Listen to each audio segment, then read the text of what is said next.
and welcome back to the channel. Strap in because today we're making gluten-free beefy cheesy stuffed bell peppers. Feel free to hit the pause button to check out the ingredients for this recipe.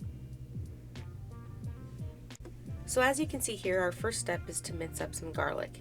In this recipe, we're using 4 cloves of medium-sized garlic.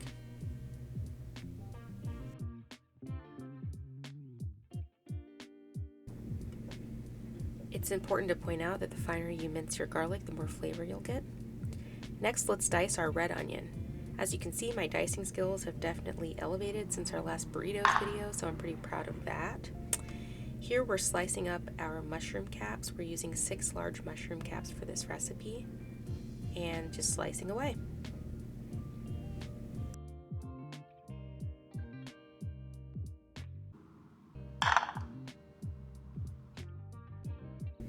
Here's one of my favorite parts. We're slicing the top off of our bell peppers and removing the insides to make bell pepper bowls, which we'll stuff later.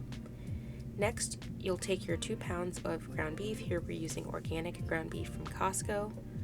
And we go ahead and dump that into our cast iron skillet. I find that working with cast iron just gives me a better experience overall cooking ground beef. So here we're breaking up our ground beef and we're starting to brown it. As the ground beef browns, we add our red onions that have been diced,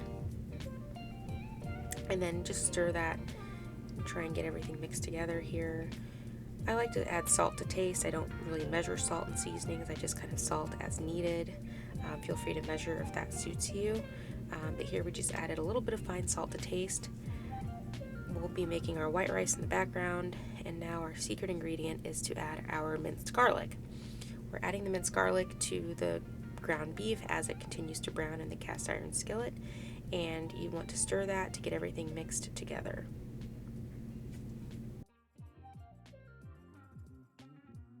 Next, we've gone ahead and added our sliced mushrooms, and I'm adding a little bit of olive oil just for moisture since the meat was starting to look a little bit dry. Next, we use Italian seasoning. Again, not measuring our seasoning, we're just adding as much as we need for taste and flavor. So this will be totally individual and up to you as to whether or not you even want to add this or how much you want to add. It's all up to you.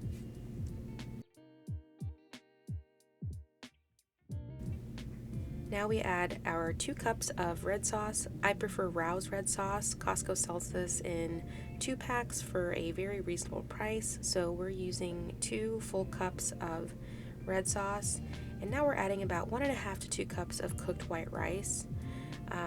You can decide for yourself how much rice you want to add, but it's really important to add enough to satisfy you. So next we are stuffing our bell peppers. This is my second favorite part of the recipe, and here we will be stuffing a total of 6 bell peppers.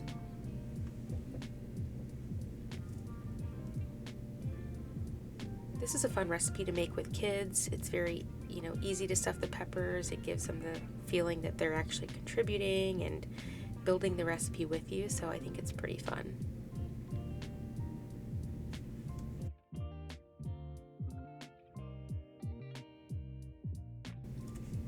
It's very important, and I didn't mention this earlier, but if you want more flavor out of your peppers, then go ahead and add a pinch of salt to the empty bell peppers before you stuff them. This will give it a little bit more flavor. And you definitely will have leftover ground beef mixture, so you can use that as leftovers or you can use that however you'd like. Next, we're adding our shredded white cheese blend. Here we're using pizza cheese, it's all we had, but you can use mozzarella cheese if you have it. And just go ahead and add that to the top of your bell peppers. If you want a little bit more flavor, you could add this into the ground beef mixture, as well as pecorino cheese. So pecorino cheese is like a sharp variation of Parmesan cheese. It's very salty. You can add that to your ground beef mixture to give it more of a pungent, salty flavor with more kick. We did not do that, but that is something I would recommend. And Now it's time to bake your bell peppers. So you've got two options. If you like firmer bell peppers, then you can bake for about 20 minutes. If you prefer your bell peppers to be softer in texture and falling apart and easy to cut with a fork, you can go ahead and bake those for about 45 minutes to an hour. And voila, here's your finished product. We've got our beautiful stuffed bell peppers. These are great when you're on the go. They're portable. They're incredibly dense and filling. They'll keep you full for a long time. So at this point, I just want to thank you guys for watching. Don't forget to like and subscribe if you like the content, and we'll see you in the next one.